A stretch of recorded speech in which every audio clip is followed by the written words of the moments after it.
સ્કંદ પુરાણની કથાને આગળ વધારીએ. ભાગ 32. વેંકટાચલ પર રાજા શંખ અને મહર્ષિ અગસ્ત્ય વગેરેને ભગવાનના પ્રત્યક્ષ દર્શન તથા વર પ્રાપ્તિ. અર્જુને પૂછ્યું કે હે મુને, ભગવાન શ્રી હરિ નેત્રો દ્વારા દર્શન અને મન દ્વારા ચિંતન વગેરેથી પર છે, છતાં તેઓ અહીં મનુષ્યોને પ્રત્યક્ષ કઈ રીતે થયા?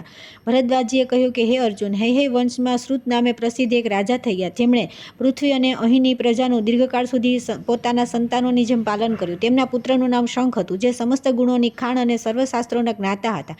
તેમણે પણ ન્યાયપૂર્વક પૃથ્વીનું શાસન કર્યું. કમળ જેવા નેત્રોવાળા જગદીશ્વર ભગવાન વિષ્ણુમાં રાજા શંખની નિશ્ચલ અને અનન્ય ભક્તિ હતી. તેમણે દ્રઢ નિશ્ચયપૂર્વક અદ્ભુત મહિમાવાળા દેવાધિદેવ જગતપતિ અનન્ય પુરુષોત્તમનું સદૈવ ધ્યાન કરતા રહીને વિવિધ પ્રકારના વ્રત, દાન વગેરે પુણ્ય કર્યા તથા વેદો દ્વારા જાણવા યોગ્ય ભગવાન મધુસૂદનની પ્રીતિના માટે જ અશ્વમેઘ વગેરે યજ્ઞનું અનુષ્ઠાન કર્યું. ભક્તવત્સલ કેશવમાં મન લગાવીને તેઓ દરરોજ ગોવિંદનું સ્મરણ, અવિનાશી અચ્યુતના જપ, કમલનયન વિષ્ણુનું પૂજન તથા શાંગ ધનુષધારી શ્રીહરિનું કીર્તન કરતા હતા. પુરાણના વિદ્વાનો દ્વારા કહેવાતી પવિત્ર ભગવત કથાઓને જે સંસાર સાગરથી પાર ઉતારનારી છે, તેઓ હંમેશા સાંભળ્યા કરતા. ભગવત પ્રીતિના માટે જ બ્રાહ્મણોની પૂજા અર્ચના કરતા હતા. આ પ્રમાણે સર્વથા અવિરામ ગતિએ શ્રીહરિની આરાધનામાં સંલગ્ન હોવા છતાં પણ રાજા શંખે પરમ સ્વતંત્ર ભગવાન પુરુષોત્તમના કદી પ્રત્યક્ષ દર્શન ન કર્યા. ભગવાનના દર્શન ન થવાથી તેમનું હૃદય શોકાકુળ થઈ ગયું. તે બહુ ચિંતા કરવા લાગ્યા. શંખ બોલ્યા, મેં પૂર્વના હજારો જન્મોમાં ઘણું મોટું પાપ કર્યું છે, જેના કારણે આજ સુધી મને ભગવાન વિષ્ણુના દર્શન થયા નથી. અનેક જન્મોની સંચિત તપસ્યાઓનું આ એક જ અખંડ ફળ છે કે મધુસૂદન ભગવાન વિષ્ણુના દર્શન થાય. અહો, ભગવાન મારા નેત્રોની સામે કઈ રીતે પ્રગટ થશે? કાન દ્વારા તેમના વચન સંભળાવવાનું સૌભાગ્ય ક્યારે પ્રાપ્ત થશે? આ પ્રમાણે ચિંતાગ્રસ્ત થઈને જ્યારે રાજાના મનમાં જીવવાની આશા ન રહી, ત્યારે અવ્યક્ત મૂર્તિ ભગવાન વિષ્ણુએ બધા સાંભળે તે રીતે કહ્યું કે રાજન, તમે શોક ન કરો. તમે તો એકમાત્ર મારા શરણે આવેલા સાધુ ભક્ત છો. હું તમારો ત્યાગ કઈ રીતે કરી શકું? આ વેંકટ નામનો પર્વત ત્રણેય લોકમાં પ્રસિદ્ધ છે. રાજન, અહીંનો નિવાસ મને વૈકુંઠ કરતાં પણ વધારે પ્રિય છે. તે શ્રેષ્ઠ પર્વત પર જઈને ભક્તિપૂર્વક તપસ્યા કરવાથી હું તમને પ્રત્યક્ષ દર્શન આપીશ.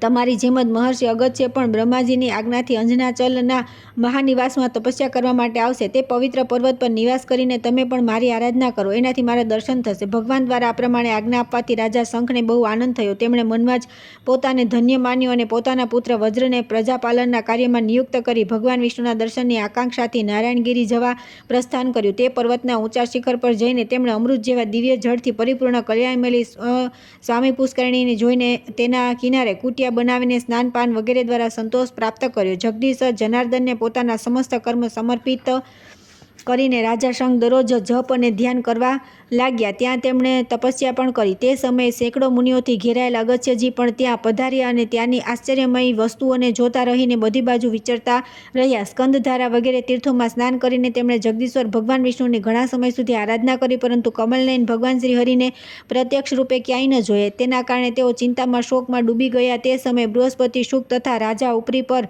અને વસુ આ બધા મહાનુભાવો અગસ્ત્યજી પાસે આવ્યા અને આ પ્રમાણે બોલ્યા કે હે મુનિ શ્રેષ્ઠ, લોકનાથ બ્રહ્માજી અમને જે આજ્ઞા આપી છે તે અમે આપને કહી રહ્યા છે. દક્ષિણ દિશામાં વેંકટાચલ નામનો પર્વત છે. ત્યાંનું નિવાસસ્થાન ભગવાન વિષ્ણુને શ્વેતદ્વીપથી પણ વધારે પ્રિય છે. જગતગુરુ ગોવિંદ તે પર્વત પર મહર્ષિ અગસ્ત્ય તથા રાજા શંખને પોતાના સ્વરૂપના પ્રત્યક્ષ દર્શન કરાવશે. તે સમયે બધા દેવતાઓ, ઋષિઓ તથા અન્ય બધા લોકોને પણ દેવાધિદેવ શ્રીહરિના દર્શન થશે. આ ટૂંક સમયમાં થવાનું છે. બ્રહ્માજીના આ પ્રમાણે કહેવાથી અમે લોકો અહીં આવ્યા છીએ અને ભાગ્યવશ આપના દર્શન પણ અમને મળી ગયા. હવે અમે આપની સાથે સ્વામી પુષ્કરિણીના તટ પર ભગવત ભક્તોમાં શ્રેષ્ઠ રાજા શંખના પણ દર્શન કરીશું. આ સાંભળીને અગસ્ત્ય મુનિ શોકનો ત્યાગ કરીને તરત તે બધાની સાથે ચાલી નીકળ્યા. તે સમયે ત્યાં આમ તેમ વિશાળ શિલાઓ પર બેસીને ભગવાનના ગુણગાન ગાતા અનેક સિદ્ધ પુરુષો તેમને દેખાયા. પછી તેમણે નિર્મળ જળવાળી દિવ્ય પુષ્કરિણી પણ દર્શન કર્યા અને તેના કિનારે આશ્રમ બનાવીને રહેતા રાજા શંખને પણ જોયા. તેઓ મન, વાણી અને શરીર દ્વારા થનારા સમસ્ત કર્મ ભગવાન વિષ્ણુને સમર્પિત કરીને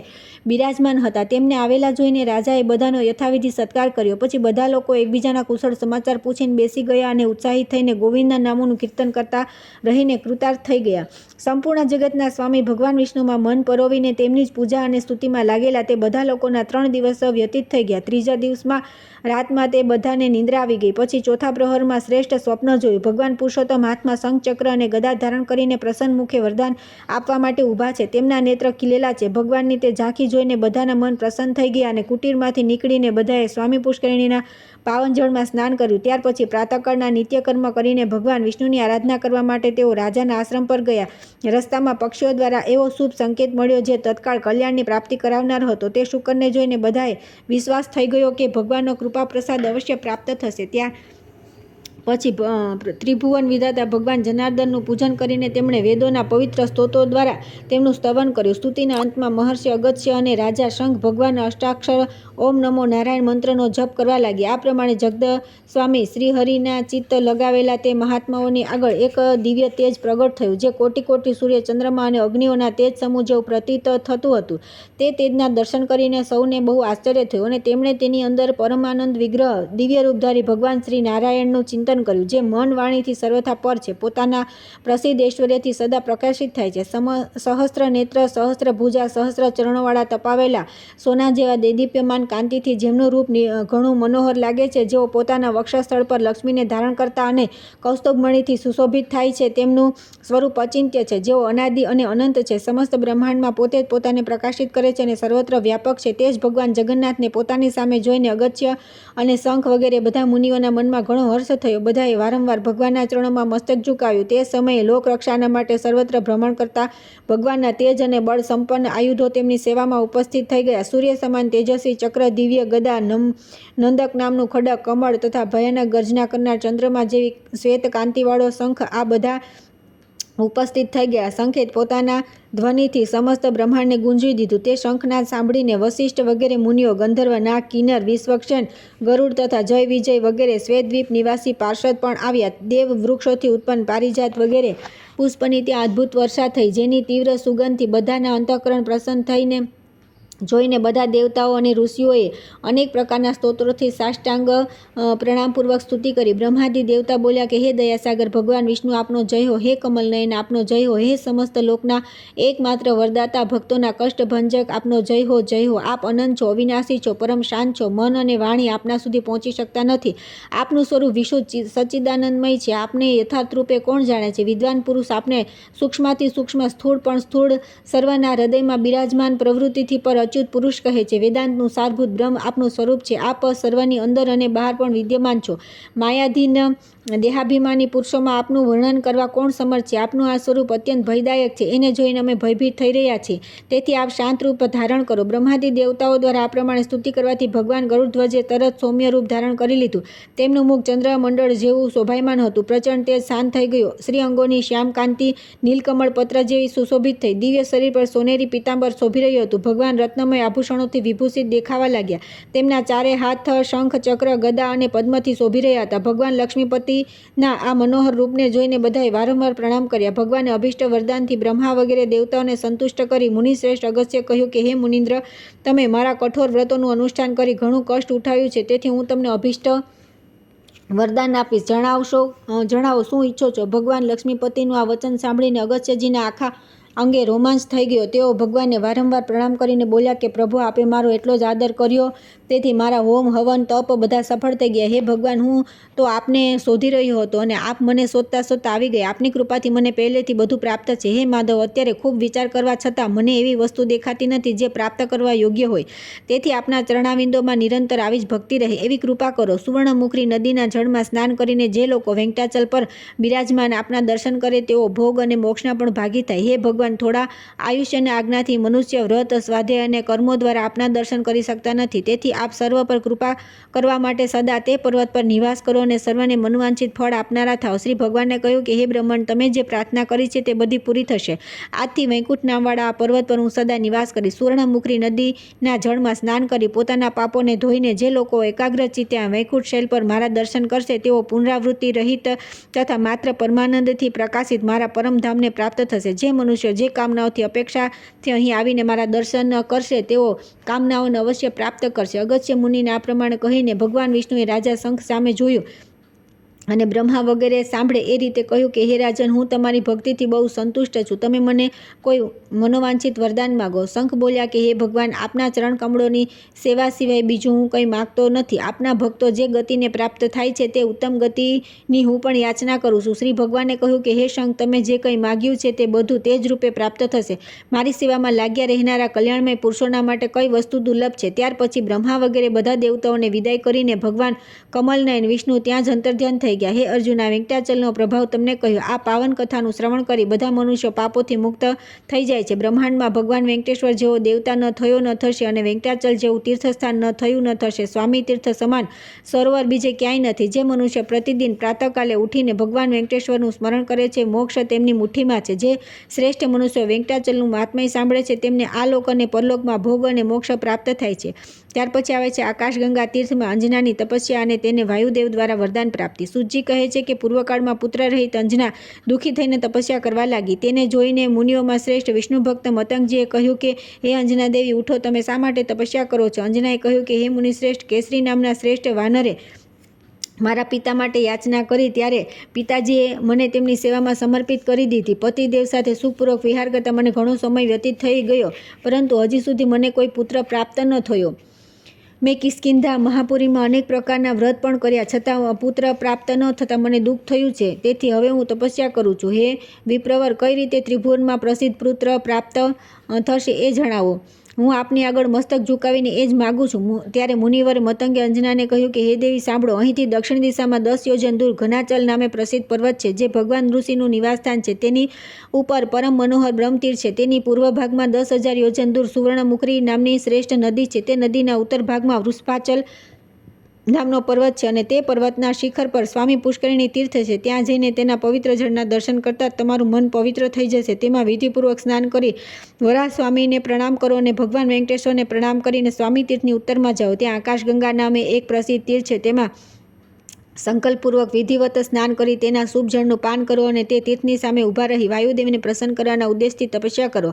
આ પ્રમાણે કરવાથી તમને દેવતા, રાક્ષસ, બ્રાહ્મણ, મનુષ્ય તથા અસ્ત્ર-શસ્ત્રથી અવધ્ય પુત્ર પ્રાપ્ત થશે. મુનિને આ પ્રમાણે કહ્યા પછી અંજનાદેવીએ તેમને વારંવાર પ્રણામ કર્યા અને પતિની સાથે લઈને તરત જ વેંકટાચલ પર્વત પર ગયા. ત્યાં સ્વામી પુષ્કરિણીમાં સ્નાન કરી તેણે વરાહ સ્વામીને પ્રણામ કર્યા અને ભગવાન વેંકટેશના ચરણોમાં મસ્તક નમાવ્યું. ત્યાર પછી તે તરત જ આકાશગંગાના તટ પર ગઈ અને તેમાં સ્નાન પાન કરી તેના તટ પર તીર્થાભિમુખ ઊભા રહીને પ્રાણ સ્વરૂપ વાયુદેવતાની પ્રસન્નતા માટે સંયમપૂર્વક વ્રતનું પાલન કરતા રહીને તપસ્યા કરવા લાગ્યા. સૂર્યદેવ મેષ રાશિ પર હતા ત્યારે ચિત્રા નક્ષત્રયુક્ત પૂર્ણિમા તિથિએ પરમ બુદ્ધિમાન વાયુદેવ પ્રગટ થયા અને આ પ્રમાણે બોલ્યા કે ઉત્તમ વ્રતનું પાલન કરનારી દેવી, તમે કોઈ વરદાન માગો, હું તમારો મનોરથ પૂર્ણ કરીશ. તેમની વાત સાંભળીને સતી અંજનાએ કહ્યું કે હે મહાભાગ, મને પુત્ર આપો. વાયુદેવતાએ કહ્યું કે હે સુમુખી, હું તમારો પુત્ર થઈશ અને તમારા નામને વિશ્વમાં વિખ્યાત કરી દઈશ. અંજનાને આવું વરદાન આપીને મહાબલી વાયુ ત્યાં જ રહેવા લાગ્યા અને અંજના દેવી પણ તે વરદાન પ્રાપ્ત કરી પતિ સહિત બહુ પ્રસન્ન થયા.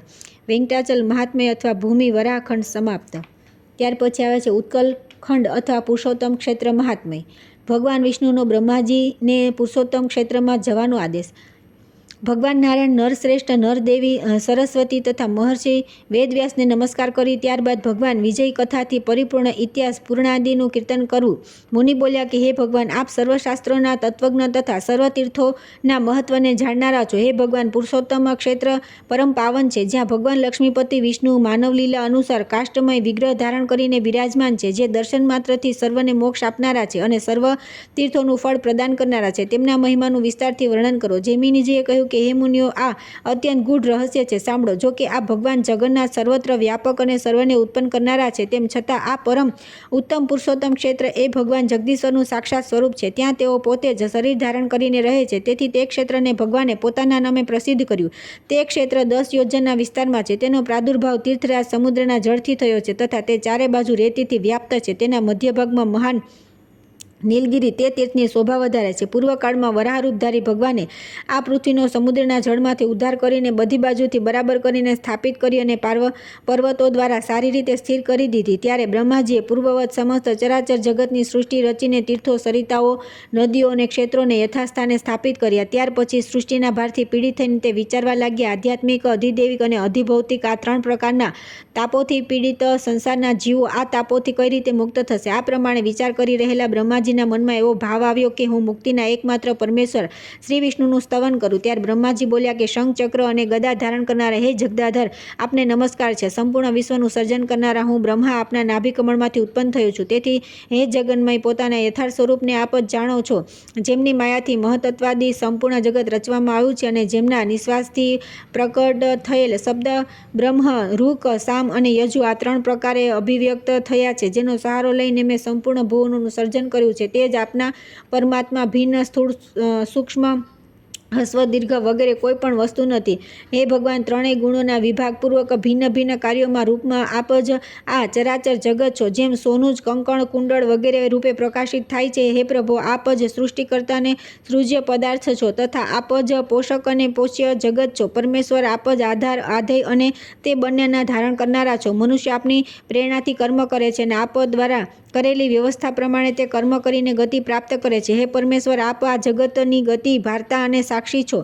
હે ચરાચર ગુરુ, આપ અખિલ જીવ સ્વરૂપ છો. હે દયામય જગન્નાથ, હું સદા આપના શરણમાં છું. આપ મારા પર પ્રસન્ન થાઓ. બ્રહ્માજીએ આ પ્રમાણે સ્તુતિ કરવાથી મેઘ જેવા શ્યામ, શંખ, ચક્ર, ગદા વગેરે ચિહ્નોથી ઓળખાતા ભગવાન વિષ્ણુ ગરુડ પર બેસીને ત્યાં પ્રગટ થયા. તેમનું મુખારવિંદ પૂર્ણતઃ પ્રકાશમાન હતું. તેમણે બ્રહ્માજીને કહ્યું કે હે બ્રહ્મણ, તમે જે કાર્ય માટે મારી સ્તુતિ કરો છો તે અસંભવ લાગે છે. તેમ છતાં જો એના માટે તમારો પ્રયત્ન છે તો જે ક્રમથી એ સિદ્ધ થઈ શકે તેમને હું જણાવું છું. બ્રહ્મણ, હું તમને છો એ અને જેમ તમે હું છું. સંપૂર્ણ જગત મારામાં વ્યાપ્ત છે. જ્યાં તમારી રુચિ છે ત્યાં મારી છે. જેથી તમારી મનવાંછનાની સિદ્ધિનો ઉપાય બતાવું છું. સમુદ્રના ઉત્તર તટ પર મહાનદી દક્ષિણ ભાગમાં જે પ્રદેશ છે તે આ ભૂતળ પર સર્વ તીર્થોનું ફળ આપનાર છે. ત્યાં જ ઉત્તમ બુદ્ધિશાળી મનુષ્યો નિવાસ કરે છે. તેઓ અન્ય જન્મોમાં કરેલા પુણ્યનું ફળ ભોગવે છે. હે બ્રહ્મન, સમુદ્રના કિનારે જે નીલ પર્વત છે તે અત્યંત પવિત્ર કરનાર શ્રેષ્ઠ પર્વત છે. તે સ્થાન ગુપ્ત છે. ત્યાં દરેક પ્રકારના પ્રલોભનોથી દૂર રહેનારો હું દેહ ધારણ કરીને નિવાસ કરું છું અને ક્ષર થતા અક્ષર બંનેથી ઉપર ઉઠીને પુરુષોત્તમ સ્વરૂપે વિદ્યમાન છું. મારું તે પુરુષોત્તમ ક્ષેત્ર સૃષ્ટિ અને પ્રલયકાળમાં પ્રભાવિત થતું નથી. હે બ્રહ્મન, ચક્ર વગેરે ચિહ્નોથી યુક્ત મારું જે સ્વરૂપ અહીં જુઓ છો તેવું જ ત્યાં જઈને પણ જોશો. નીલાચલના અંદરની ભૂમિમાં કલ્પો સુધી રહેનારા અક્ષયવડના મૂળ પાસે પશ્ચિમ દિશામાં જે રોહિણ નામે વિખ્યાત કુંડ છે તેના કિનારે નિવાસ કરી રહેલા મુજ પુરુષોત્તમને જેઓ પ્રત્યક્ષ જુએ છે તેઓ તેના જળથી ક્ષીણ પાપ થઈને મારા સાયુજ્યને પ્રાપ્ત કરી લે છે. હે મહાભાગ, ત્યાં જાઓ. તે તીર્થમાં મારા દર્શન કરીને ધ્યાન કરતા તમારી સમક્ષ પુરુષોત્તમ ક્ષેત્રનો શ્રેષ્ઠ મહિમા સ્વતઃ પ્રકાશિત થઈ જશે. આ ક્ષેત્ર શ્રુતિઓ, સ્મૃતિઓ, ઇતિહાસો અને પુરાણોમાં ગુપ્ત છે. મારી માયાથી તેને કોઈ જાણી શકતું નથી. મારી કૃપાથી તે હવે પ્રકાશમાં આવશે અને બધાને પ્રત્યક્ષ ઉપલબ્ધ થશે. વ્રત, તીર્થ, યજ્ઞ અને દાનનું જે પુણ્ય કહ્યું છે તે બધું અહીં એક દિવસના નિવાસથી પ્રાપ્ત થઈ જાય છે અને એક શ્વાસ જેટલા નિવાસ કરવાથી પણ અશ્વમેઘ યજ્ઞનું ફળ મળે છે. હે બ્રાહ્મણો, આ પ્રમાણે બ્રહ્માજીને આદેશ આપી ભગવાન પુરુષોત્તમ બધાની સામે જ અંતર્ધ્યાન થઈ ગયા. ત્યાર પછી આવે છે યમરાજ તથા માર્કંડેયજી દ્વારા ભગવાનની સ્તુતિ અને પુરુષોત્તમ ક્ષેત્રનો મહિમા. જૈમિની કહે છે કે મનુષ્ય જેમનું નામ લઈને સર્વ પાપોથી મુક્ત થઈ જાય છે, શું તેમના દર્શન કરવાથી મોક્ષ દુર્લભ છે? મનથી ભગવાન વિષ્ણુનું ચિંતન કરતા રહીને જો મનુષ્ય પ્રાણ ત્યાગ કરે છે તો તે પણ મુક્ત થઈ જાય છે. પછી જેમણે સાક્ષાત ભગવાનના દર્શન કરી લીધા તે મુક્ત થઈ જાય છે તો તેમાં આશ્ચર્યની શું વાત છે? પુરુષોત્તમ ક્ષેત્રનો મહિમા અદ્ભુત છે. તે ક્ષેત્ર અજ્ઞાનીઓને પણ મુક્તિ આપનારું છે. પછી જે સદા શાંત, વૈરાગ્ય અને જ્ઞાન સંપન્ન છે એવા મનુષ્યના માટે તો કહેવાનું જ શું. ઋષિઓએ પૂછ્યું કે હે મુને, નીલાચલ પર ભગવાન વિષ્ણુના દર્શન કરીને બ્રહ્માજીએ શું કર્યું? જૈમિની બોલ્યા કે પુરુષોત્તમ ક્ષેત્રનું અત્યંત અદ્ભુત મહાત્મય જોઈને બ્રહ્મા જ્યાં સુધી ભગવાન વિષ્ણુનું ધ્યાન કરતા રહ્યા ત્યાં સુધી પિતૃઓ સ્વામી યક્ષરાજ પોતાનો અધિકાર સંકુચિત થવાથી વ્યાકુળ થઈ દિનમુખે નીલાચલ પર્વત પર આવ્યા અને ત્યાં ભગવાન લક્ષ્મીપતિના દર્શન તથા તેમને સાષ્ટાંગ પ્રણામ કરી પોતાના અધિકારની દ્રઢતા માટે ભગવાન જગન્નાથની સ્તુતિ કરવા લાગ્યા.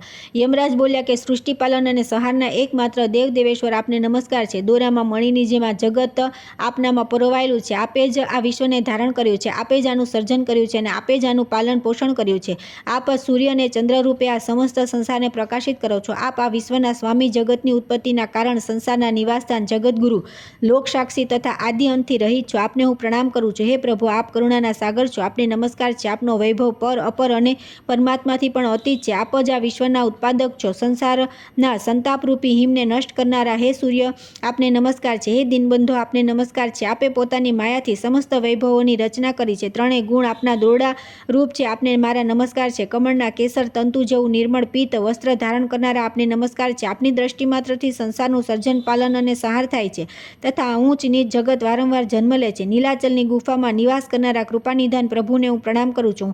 આપ શંખ, ચક્ર, ગદા અને પદ્મ ધારણ કરનારા તથા સર્વને શુભ પ્રદાન કરનારા છો. શરણાગત પ્રાણીઓના સમસ્ત પાપોનો નાશ કરનારા મુરારીને હું નમસ્કાર કરું છું. આપનું મનોહર અને વિશાળ વક્ષ શ્રીવત્સ ચિહ્ન તથા કૌસ્તુભ મણીથી પ્રકાશિત છે. આપને નમસ્કાર છે. આપના યુગલ ચરણાવિંદનો આશ્રય લેવાથી ઐશ્વર્યમય લક્ષ્મીજીનું આ બધા લોકો શરણ લે છે અને તેઓ સર્વને પૃથક પૃથક ઐશ્વર્ય આપવામાં સમર્થ થયા છે. તે લક્ષ્મી આપની પરા અને અપરા પ્રકૃતિ છે. તે સમસ્ત શુભ લક્ષણોવાળા આપના વક્ષસ્થળ પર નિત્ય નિવાસ કરે છે. હે ભગવાન, આપના પ્રિયા તે લક્ષ્મીજીને હું પ્રણામ કરું છું. ધર્મરાજે આ પ્રમાણે સ્તુતિ કર્યા પછી પરમ સંતુષ્ટ થયેલા ભગવાન લક્ષ્મીપતિએ પોતાની ડાબી બાજુ બેઠેલા લક્ષ્મીજી સામે કટાક્ષપૂર્વક જોઈને તેમને કંઈક કહેવા માટે સંકેત કર્યો. તેમની પ્રેરણા મળતા સંસારના દુઃખોનો વિનાશ કરનારા લક્ષ્મીએ સર્વલોકના કલ્યાણ માટે યમરાજને કહ્યું કે હે સૂર્યનંદન, તમે જે ઉદ્દેશથી અમારી બંનેની સ્તુતિ કરો છો તેની સિદ્ધિ આ ક્ષેત્રમાં તો દુર્લભ છે, કેમ કે અમારા માટે આ પુરુષોત્તમ ક્ષેત્રનો ત્યાગ કરવો અસંભવ છે. આ ક્ષેત્રમાં કદી કર્મોના ફળ પ્રાપ્ત થતા નથી. અહીંના મનુષ્યો અને પશુ પક્ષીઓના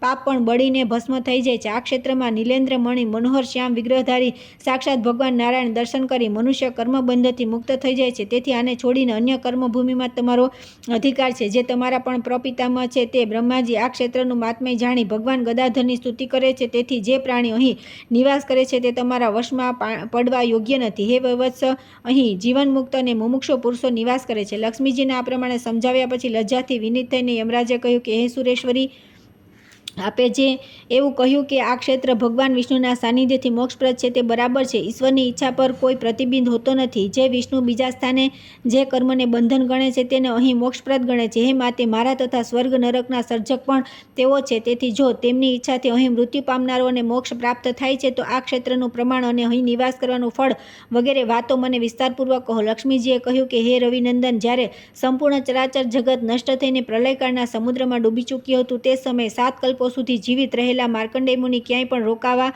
માટે સ્થાન ન મળતા બહુ ચિંતિત થઈ ગયા. તેમને ક્યાંય શાંતિ મળતી ન હતી. જળના સમુદ્રમાં આમ તેમ વહેતા વહેતા તેઓ પુરુષોત્તમ ક્ષેત્રમાં આવ્યા. અહીં તેમણે અક્ષયવટ જોયો અને એક બાળકની વાત પોતાને કાને સાંભળી. તે માર્કંડેય, શોક ન કરો. મારી પાસે આવીને આપના અનુપમ દુઃખને છોડી દો. આ વિચિત્ર વચન કે જે સાંભળી શકવાની આશા ન હતી તે સાંભળીને માર્કંડેય મુનિને બહુ આશ્ચર્ય થયું. તે વિચારવા લાગ્યા કે આ મહાભયંકર સમુદ્રના જળમાં આ ક્ષેત્ર નૌકા જેવું દેખાય છે અને તેઓ આ મહાન વટવૃક્ષ સ્તંભની જેમ ઊભું છે. આ પ્રલયકાળના 51માં જ્યારે સંપૂર્ણ સ્થાવર જંગમનો નાશ થઈ ગયો ત્યાં પૃથ્વીનો આ પ્રદેશ તદ્દન સ્થિર કઈ રીતે દેખાય છે? ત્યાં માર્કંડેય, આવો આ સ્નેહ અને આગ્રહભર્યા શબ્દો ક્યાંથી સંભળાય છે? આવું બધું વિચારતા અને જળમાં તરી રહેલા માર્કંડેયજીએ શંખ, ચક્ર, ગદા હાથમાં લીધેલા ભગવાન વિષ્ણુને તથા તેમના હૃદય કમળના આસન પર બેઠેલા લક્ષ્મીને જોઈ ત્યારે તેઓ બહુ પ્રસન્ન થયા અને તેમણે અમને બંનેને સાષ્ટાંગ પ્રણામ કર્યા. ત્યાર પછી ભગવાન વિષ્ણુને પ્રસન્ન કરવા માટે તેઓ આ પ્રમાણે સ્તુતિ કરવા લાગ્યા કે હે દયાસાગર, આજે આપના ચરણાવિંદોની સેવાનો અવસર પામી હું રુદ્ર, ઇન્દ્ર અને બ્રહ્માજીની જેમ વૈભવશાળી થઈ ગયો. હું